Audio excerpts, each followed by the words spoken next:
You only have 14 opportunities, real, genuine 14 opportunities to recognize the Guru and to be accepted by that Guru. In other words, we can say 13 opportunities are given to a seeker to recognize their Guru and to surrender to him. 14th opportunity is actually for the Guru to accept you or reject you.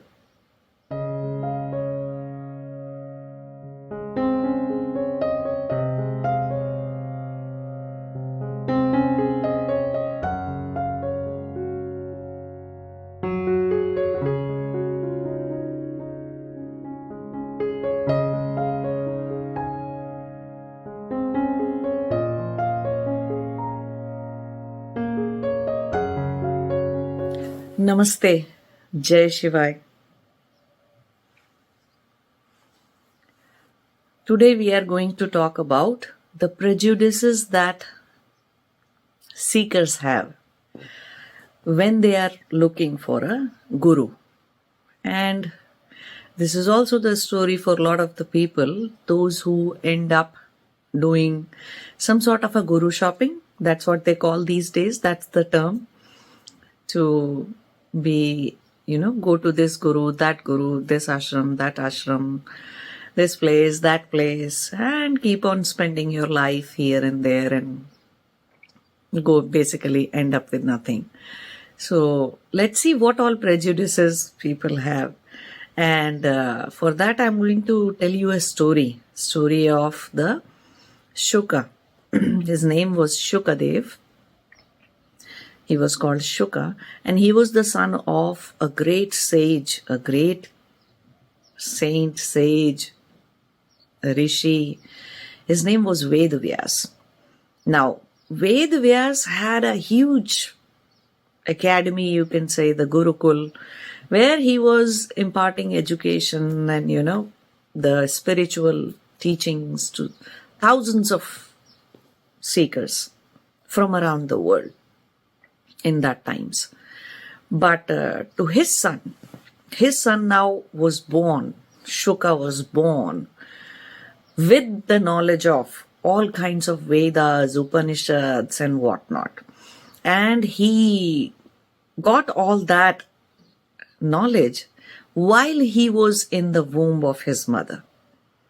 So even before birth, he was born that much knowledgeable. So one day, Shuka decided that, I want to meet God. I want to meet Lord Vishnu. So how about I go there? So he just meditated, went into deep meditation. He wanted to meet God, and he went there. He reached there, and there were guards in front of the gates of the palace of Vishnu. And he tried to enter, but he heard a loud voice of Lord Vishnu speaking to him, telling him that you don't have a Guru. So you go down. I don't meet people, those who do not have a Guru. Now he thought that I already have so much knowledge. Okay, before even I actually took birth in this lifetime, I gained the knowledge of all that there could be to know. But then why do I need a Guru? So that was his thought. He came down again, came out, he went to his father, Vedavyas. And he narrated what happened. That I went there and, I asked Vishnu and he just sent me down saying that you don't have a Guru. So now I need a Guru. Vedavyas said that, okay, there is only one person who can be your Guru, and that is King Janaka. Only he can be your Guru. Now see, what is there to understand here? That so many people do all kinds of tapasya, all kinds of sadhana, all kinds of spiritual practices they do. At times to get a boon, at times to get something from the God. And at that time the God may appear like Ravana. did some tapasya. A lot of human beings do different kinds of tapasya and sadhana and spiritual practices to get the boon from some Devi, Devata or God. And at that time, the Devi, Devata and God will appear in front of them, give them the boon and go away. But when it comes to Atmagyan, when it comes to true spirituality, when it comes to the wisdom of moksha, God is nowhere to be found. You can't get that directly from the God. For that, everyone needs a guru. So the wisdom of mukti, moksha, nirvana, you can never have that directly from Paramatma, from God. For that you need a guru. This is one thing to understand just from this part of the story. This is one thing to understand. Another thing to understand here, that see how much knowledgeable Sukdev already was. How many shastras, how many scriptures, how many wisdom texts, he already he had knowledge of all that. Yet, he didn't have that Atmagyan, that wisdom which will liberate him forever, which will be for his freedom, for his liberation from the cycle of death and birth. He didn't have that. That is something that can never be written into shastras, that can never be there into the books. Even if it is there, it's not easy, it's not possible to understand or to get all that from the scriptures, from any kind of wisdom text. For that, a guru is needed. Why? What is blocking you to get that wisdom? Only Guru knows. Right? Only a guru who has attained Samadhi knows. That's the reason he's called as Guru. Okay? Dispeller of ignorance, dispeller of darkness within the person, within the seeker. And that's why he's called Guru, she's called Guru. Right? So another point to understand here is that see, no matter how much you have gathered wisdom from talks, from this, from that, until you have a guru, you are not getting liberated. You're not going to attain mukti or moksha. That is one very important thing, very important point to understand. Another point to understand here from a father's perspective is that Vedavyasa was teaching thousands of seekers, but he didn't became a guru of his own son. So at times, you may think you are the parent of your children and you have got, or you may be the teacher, or you may be the professor, or you in some way you might be the, imparting education, any kind of education for that matter to your children. But your children may need somebody else to impart them the wisdom of some other kind, some other type. Or you may not be in a position to dispel the darkness, the vrittis that the seeker or your child holds with him. Okay? So don't think everything you can give to your children. No, we cannot. At times, we may be the biggest guru on planet or for the entire population of seekers, yet for our children, we may have to send them to somebody else. So that's what Ved Vyasa did. Ved Vyasa was a Raj Rishi. Okay? He was the Rishi, he was the guru for thousands of students, but he was living in the ashram setting. He was having a gurukul in the forest, and he had a tapovan in the forest where so many people, so many seekers were doing tapasya day and night, spiritual practices day and night. Yet to his son he is saying that only King Janaka can be your guru. All right. So Sukdev goes to the palace, goes there in search of King Janaka, and he finds that, wow, what a beautiful, marvelous palace this is. How can a guru, a spiritual person, live in such kind of a palace? Right? He can't be a spiritual person at all. So he decides, no, he can't be my guru. This man can't be my guru. he lives in such a, fabulous, opulent palace. And while what he learned from his childhood was that, see, how people, those who are wisdom seekers, people, those who are seeking Paramatma, people, those who seek spiritual wisdom, are physically, materialistically renunciate as well. That is what his teaching, his learning was. Since lifelong, he saw his father living that way in the forest with the minimum possible things in life, right? He was seeing thousands of students around him, seekers around him, living in the forest universities, if you would like to call that, Gurukuls or forest universities or Tapovans. He was living right there. So he knew, and they were all living in one piece of cloth. So they were practically renunciates. So he thought that the only way wisdom, spiritual wisdom, can be gathered by materialistically donating everything or not having anything, or especially the wealth. So this idea against the opulence, against the wealth, he had that wrong idea about it. So he thought, this guy can't be my guru. This king cannot be the spiritual person at all. So he comes back. He goes again. After a few days, he just thinks about it, that my father said, no, only this guy can be your guru, this man can be your guru. So he goes again. When he goes again, this time he enters from the garden area in the palace. So there he sees that King Janaka was sitting with his two queens and was drinking wine or whatever. And he was enjoying there with his queens. This guy sees, Shuka sees, and immediately that was such a repelling thing for him that he sees that, oh, this guy is actually enjoying, this man is actually enjoying life. He's sitting, he's experiencing, he's going through bhoga, he's doing all this.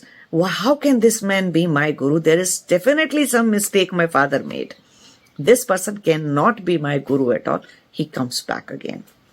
He goes again. Third time when he goes, he sees that there is in front of the palace. This time again he enters from the other side of the palace, where there was a area where, justice or the court was being held, and he saw that King Janaka just said that, okay, this guy needs to be lashed, have 100 lashes, needs to go through that kind of a punishment. And some of the sentries were actually punishing the guy, and they were beating him hard, lash after lash after lash, and his skin was all torn and he was crying and screaming and all that. So Shuka looks at it and he realizes, wow, what kind of a king can do such cruelty with a human being? This can't be a spiritual person whatsoever. Spirituality and the wisdom of moksha has nothing to do with such hinsa, such cruelty. How can this person do that? And again he comes back. Now you see the prejudices here in these three instances, right? Anybody who, wisdom of moksha, first of all, those who are so vairagi, so much dispassionate within, they will have nothing to do with the sansara, though they may be seen living in the sansara. So King Janaka's guru was Ashtavakra, right? And when he got enlightened, when he attained Samadhi, when King Janaka attained Samadhi and moksha and became a Jivan Mukta, he wanted to give up all that. He was born a Kshatriya. He was born into that warrior class. So his dharma was to set up dharma for the entire society, for his entire kingdom, for all the people that were living there. Right? He was born into the Kshatriya dharma of a Raja, dharma of a king. That is what he was born as. But within himself, he carried the gunas of a Brahman Now here we are not talking about the castes that Kshatriya or Brahman are. From the dharma point of view, from the sattva, rajas, tamas, gunas point of view, we are talking about the dharma that one has to play in the world. Right? The one conditions that one is born into. King Janaka wasn't born into the monastery. He wasn't born into the ashram to some guru. He was born to the king itself. He was born as a prince. Yet he was a renunciate within. Yet he was a vairagi within. So a renunciate within. Though he had everything, his entire focus was on attaining Samadhi, on attaining enlightenment, mukti, moksha. That was the biggest thing in his life. So when he attained that, he told his guru that, I just want to give up all this. I don't want to do all this anymore. And the Guru Ashtavakra said, what the heck? No way you are going to quit your Raj Dharma. Why? Because there could be no other better person than you to run this kingdom, to run this show, to give justice to people, and to set up dharma into this world.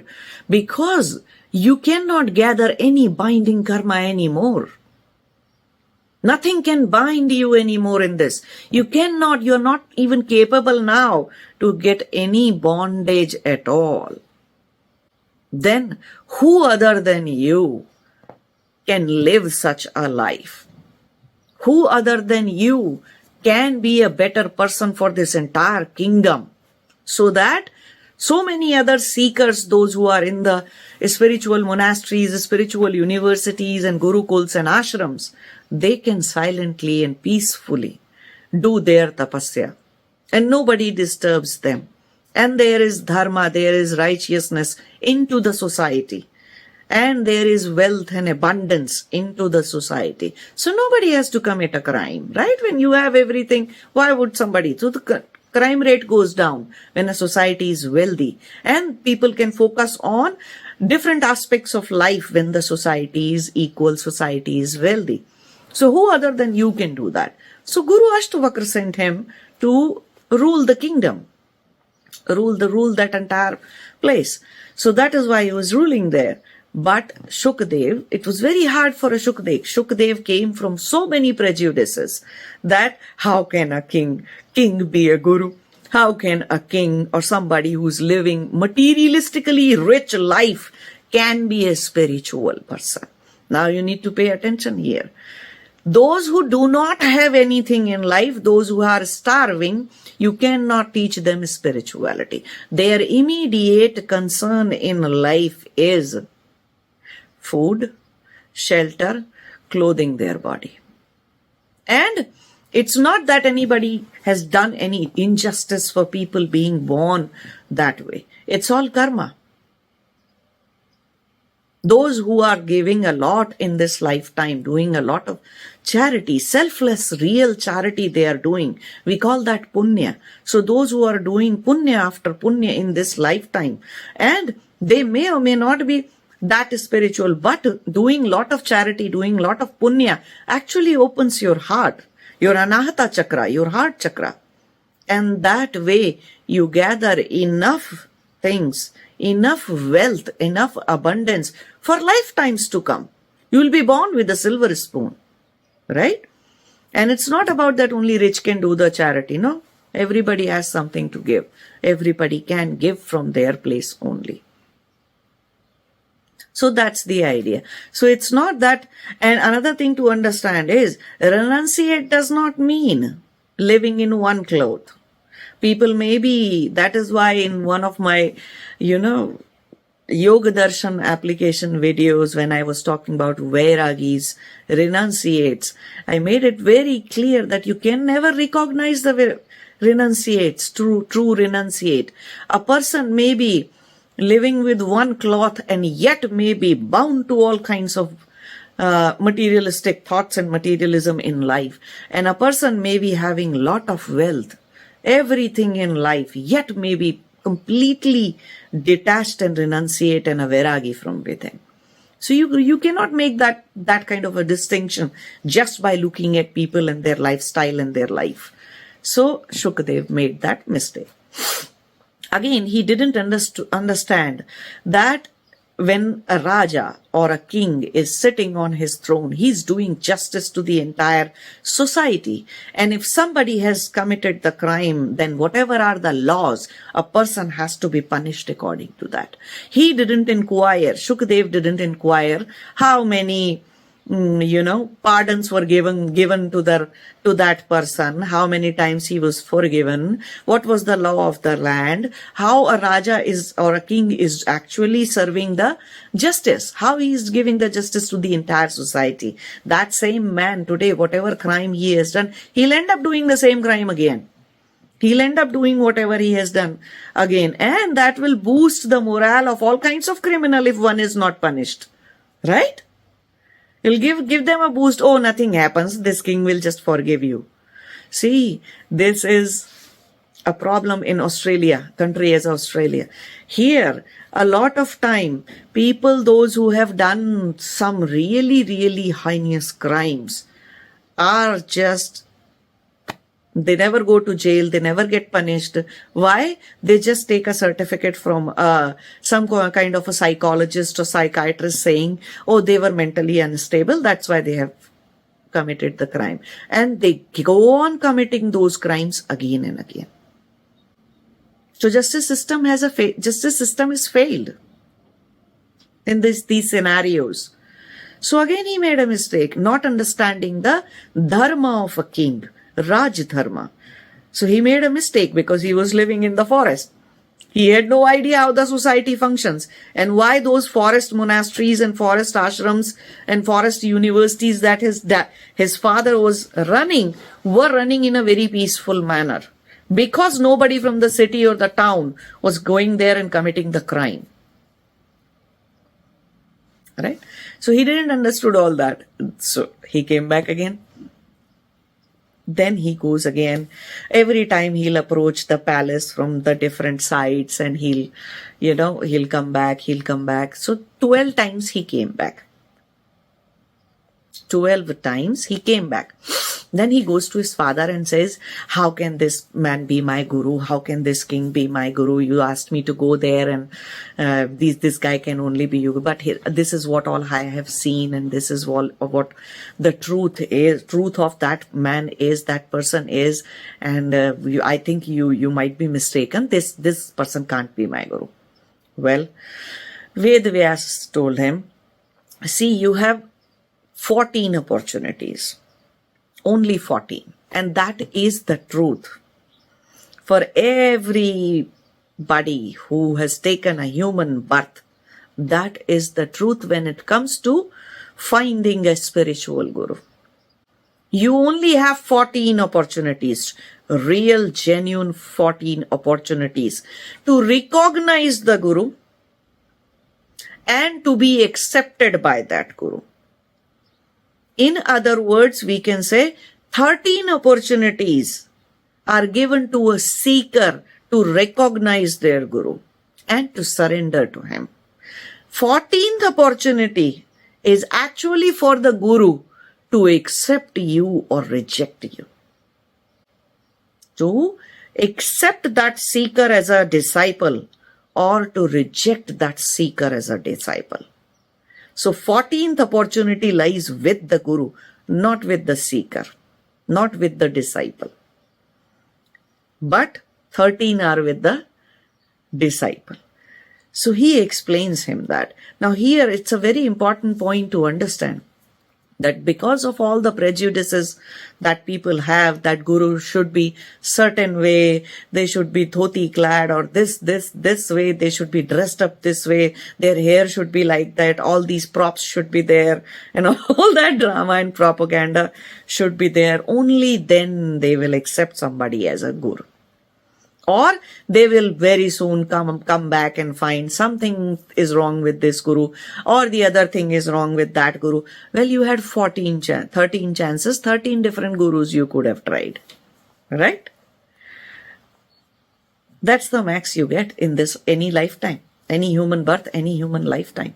After that, the entire lifetime is a waste. You are not going to find another guru, and you will not be accepted as a disciple by any guru.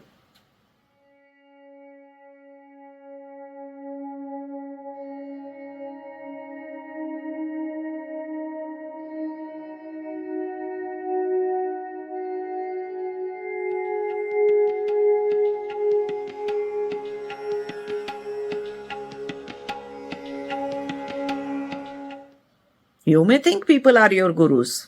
Gurus are not your gurus actually. Until they have accepted you as their disciple through some hard test. And those tests and things may go on for years and years and months. If you have the sattvic patience, sattvic perseverance, only then you will be accepted by a guru. So it's not that you just requested that I want to be your disciple and guru will say, okay, yes, you are my disciple. No, it doesn't work that way. It has never worked that way. To be a true disciple, you need to have the adhikara, the right to be a disciple. You need to prove yourself to be accepted by a particular guru. Otherwise, you can think of them as your guru. Think of anybody as your guru. If they have not accepted you as a disciple, then you are not going to get the Atma Gyan, the wisdom of moksha, ultimate liberation, the wisdom of mukti, the wisdom of getting rid of that birth and death cycle. Quitting the Gyan, the wisdom of quitting this samsara. That's not going to happen to you. Period. No matter what, no matter how much you sit in tapasya, no matter how many spiritual sadhanas you do, without the help of the guru, it's not going to work out. It doesn't work. And one guru, once you are accepted as a disciple by a guru, then in any lifetime you attain mukti or moksha or enlightenment or samadhi, that guru is your guru, and that guru's wisdom and presence and shakti and energy is a forever guiding light for you, regardless of the fact that the guru in this lifetime may or may not be in the body. So my Gurudev Lahiri Mahasya was not in the body in this lifetime when I am born, but he accepted me as a disciple. So even in this lifetime, all the wisdom that he imparted me came back. All the energy, that Shakti and initiation of Kriyas that he gave me came back. And through that guiding light, I walked my journey. And I was forever surrendered to that, to my Guru. So it is like that. It's a relationship like that. So that is what he explains, Shukdev, Rishi Vyas explains that, see, you have wasted 12 opportunities. 12 chances are gone. Now you only have one chance to be there, to accept him as your guru. You only have one chance, and he only has one chance as well. There's only one chance left, that he will accept you as a guru, as a disciple, and he's going to test you.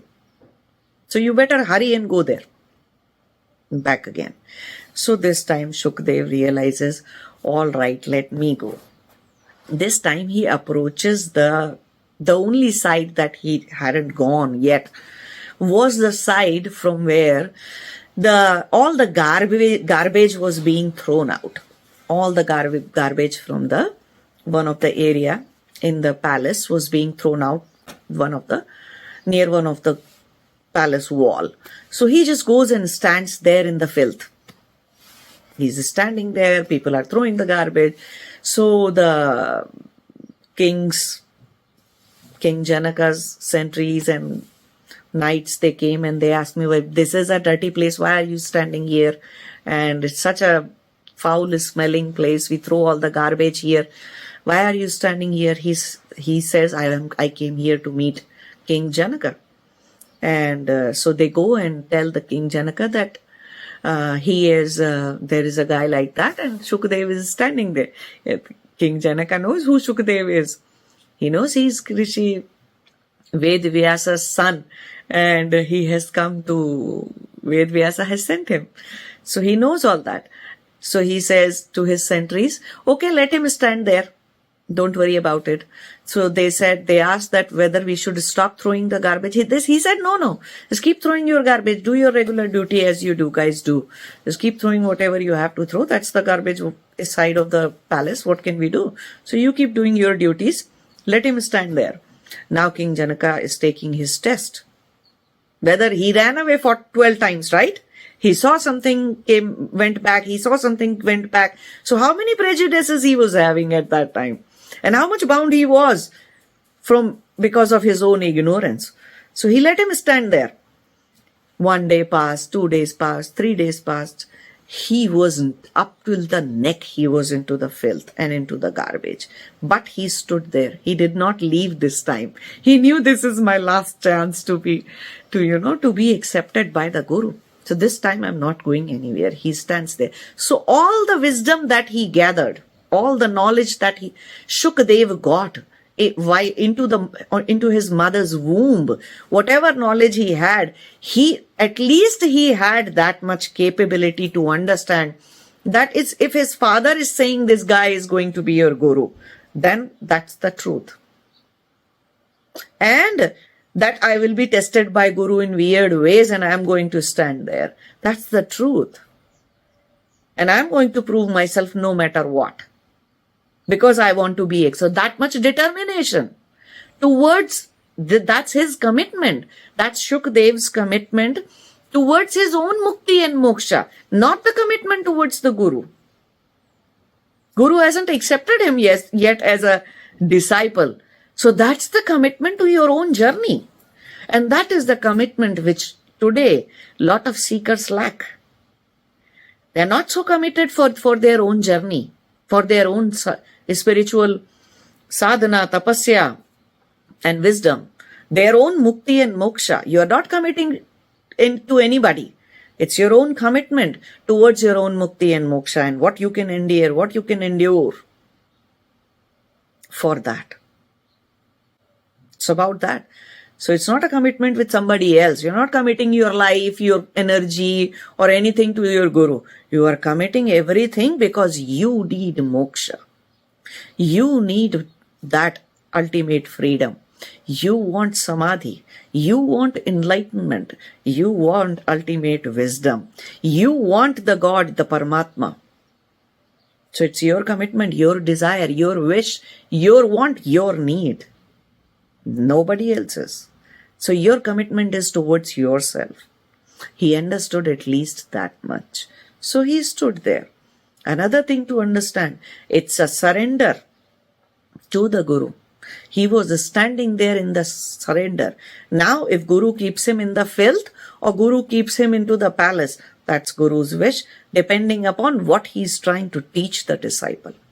Guru may keep you away from himself or herself because Guru is trying to teach you something.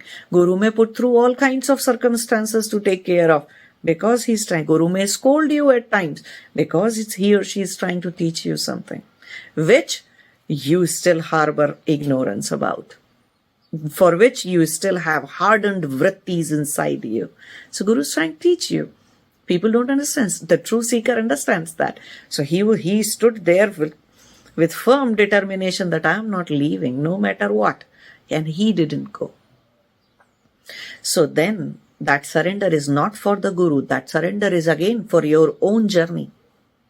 That surrender is towards your own mukti and moksha. See, one person, one seeker gets enlightened or attains samadhi. Yes, after that they may teach or they may sit in the forest or do whatever. That's up to them, depending upon how much karma they are left with. But that getting mukti or moksha, becoming a jivan mukta, is a very personal, beneficial thing. It's a completely personal benefit to you. You are getting rid of that death and birth recycle. You are getting that permanent ananda. You are getting into that absolute reality plane. You are able to exit this maya, this matrix, or this delusion or illusion and ignorance. You are leaving all that. It's a very much a personal journey, personal benefit to you. what is there for anybody else. Until you start using that or become a completely surrendered divine vehicle to do whichever way. So then sansara may benefit, other seekers, other disciples may get the benefit, society may get the benefit because of your moksha, your mukti. But till the time you are walking that path, it's something very personal to you. It's your benefit. Who else's? So it's a very personal thing. If you are surrendering because you want that benefit. You are looking for your own mukti. You are trying to be a Jivan Mukta. Your Guru is not getting anything. So, anyways, he stands there, and then 3 days when he was up till his neck, then King Janaka tells his sentries that, okay, go get him.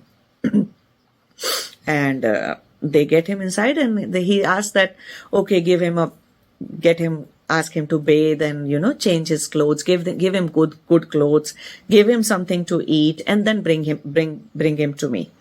So then after all that, he comes to he appears in front of King Janaka. King Janaka was sitting on his throne, and he says, you are most welcome. And Sukdev tells him that, as if he didn't know. So Sukdev tells him that my father Ved Vyas has sent me here, and he told me that only you could be my guru. So here I am bowing down to you. You accept me as your disciple. So he says, King Janaka says, yeah, all right, we'll think about it later. For now, I have arranged so many things for you to enjoy in this palace. See, because you were, standing outside in the filth, and you have to go through all these festivities. I have, you just come here and enjoy all these things. So much I have arranged for you. The entire palace in the area is full of all kinds of dances and this and that and so many festivities. So go ahead, enjoy. But here is this big bowl of full of milk. So this is what you have to carry all while going through all these festivities and stuff, and make sure not even a single drop spills from this pot that you will carry. And then he talks to his those 2 guards. He said, go with him, 2 of them, and if even one single drop spills from it, just take his head off from his shoulders. Chop his head. Now Sukdev is very, very intense, and he was a bit worried and tensed, and his entire focus and attention went on holding that pot of milk so that it does not spill a single drop. Now here, see what the learning is from this story. That all those people, those who complain about or, crave about how to get one-pointed attention, how to, dharana, how to get one-pointed focus, how to get that kind of a dharana, how to get into a deep meditation, this and that, because they haven't faced death yet. Many times it happens that people are driving, and they may be driving on some really, really, dangerous road, or some roads in Himalayas where anytime any landslide can happen, any rock or a big stone may fall on your vehicle, on your car, or avalanche may happen, or something may happen. Try driving on Himalayan roads near Gangotri or those places, and go to those remote places little bit. Try driving there for 5-6 hours. Or even for an hour. You will see suddenly you are meditative. You'll become meditative. Because there is imminent death. There is death in sight. You very well know if you lose focus right now. Especially try driving there at night. When a kilometer down below, the valley is not visible to you. But one mistake means death. One small loss of focus or concentration means death. You'll not lose your focus. You will not lose that at all. Now you may be thinking that's the crazy way of making somebody meditative or one-pointedly focused, but no, that's the truth. Those who do not understand death, those who are not in serious realization that death can happen to you any day, anytime, even inside the house. So many people do not wake up at next morning, right? Today is the last day of so many people around you. Anybody could be gone anytime, and so can be you. So that realization of death is not there in people. They always think, oh, I'll wake up, I'll do this tomorrow, I'll do that year after, I'll do that few months after. So focus, the consciousness stays scattered in so many ways. You are never walking with this stick that those who always have a realization that I'm going to die any day, anytime. You don't have time to waste. So then your focus, your concentration will never be lost. Nothing in this world can take away your consciousness. Nothing can divert your attention at all. Now Sukdev was walking with that bowl, with that vessel full of milk, and he was trying not to spill it. So when he comes to the king back in the evening, when he was brought back, not even a single drop he spilled. That much of a focus, concentration, and dharana he had. And always your guru, the real guru, the Samadhi guru, who is about to accept you, who wants to accept you as a disciple, this one test he's always going to put that in front of you in weird ways. How focused you are, how one-pointed is your focus towards your own life, towards your own spiritual journey, how focused you are. That one test is always there. Because those who have a scattered focus, those who haven't had any realization that they can die anytime, those who haven't ever faced any situation where they can themselves feel that yes, when it was the most dangerous thing, they were almost meditative in that moment. So those kind of tests are necessary. Otherwise, there is no point. We can give little bit of gyan here or little bit of sadhana, spiritual practices. We can prescribe some things to a lot of people. But they're not going to attain mukti or moksha in this lifetime. Okay? And they may not even be at that stage where a guru accepts them as their disciple. Okay? So in the evening, he was brought back. So King Janak asked him, oh, did you enjoy all the festivities and everything? And he says, what festivities? I didn't see anything. Though he went from different areas of those festivities, he went into them, he was standing there, he was listening to music, there was wine all around him, there was all kinds of enjoyment around him. But he couldn't take his eyes off. He couldn't lose his focus, his concentration from the milk pot that he was holding, just so that even one drop cannot spill. And it was full all the way up till the neck of it, all the way to the top edge, top line. It was full of that. How can he miss one single thing? And his head would have been chopped off by those knights, by those guards. So he said, how can I enjoy? You gave me this. And then King Janaka says to him, see, that is what I was trying to explain you. That in order to maintain my connection with the divine, with the Paramatma, it takes so much of one-pointed focus all the time, despite having Samadhi. I'm so much into the connection with the Paramatma, with that one God Almighty. How can you think that I am enjoying this whole place? that I am enjoying, or I am experiencing this materialistic life that I have around you. All the times you came to see me, when I was imparting the justice, or I was with my queens, or I was drinking wine, or I was, living as a king in this palace. Do you see? How can anybody get into anything around? Yet you may be seen living. But how can I lose that one connection which I got after attaining Samadhi? So it is with all those people, those who have attained Samadhi. It is not easy after Samadhi to go on living. Every day you have to come up with a new idea, new thing, just to keep on living for the sake of people around you.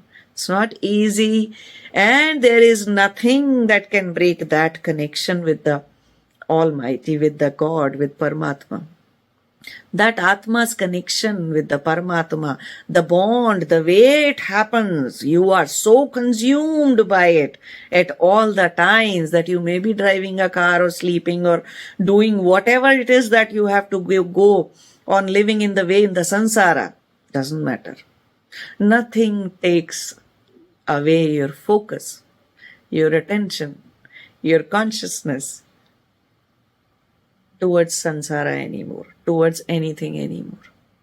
Does not matter. There is not even a realization that such kind of a samsara exists around you, though one may be seen living there. Now, if this example, this story, this point is too hard for you to understand, then to those of you, those who have loved somebody deeply, madly, now we may call it raga. Okay, so for the heck of, for the sake of understanding the point here, those who have loved somebody deeply, madly, for months, for years, they were just mad about that person. Just see how you were living at that time. So much around you happened during that time, right? All the other people were living, even you were living, but you had no idea what shirt you were wearing, what you were eating, how you were sleeping, where were you not. All the time your one-pointed focus was in your love, in your lover.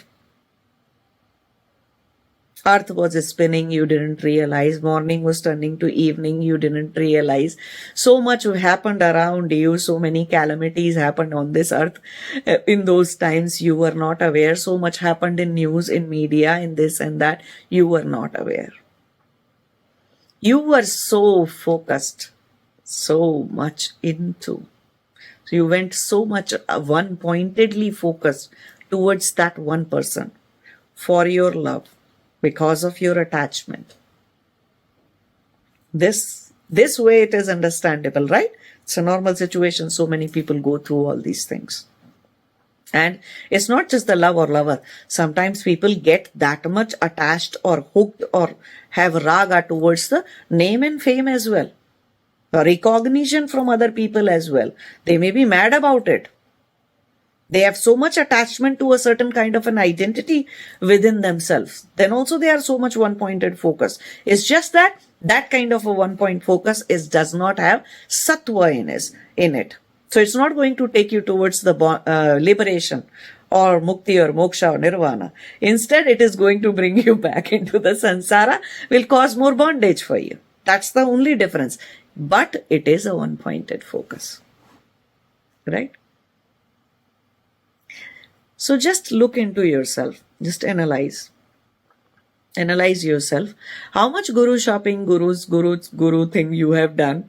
How many gurus you have been to. How much in this world have you gone here and there and still haven't found the right guru for you. You need to know. Only 13 chances you have. How many have you wasted? And if any guru hasn't accepted you as a disciple yet, as their disciple yet, then that's it. You might be done for this lifetime. No true Guru will appear in front of you. No Guru will accept you as your disciple. So just check within yourself how many prejudices you have when you try and look for a Guru. How many biases you harbor.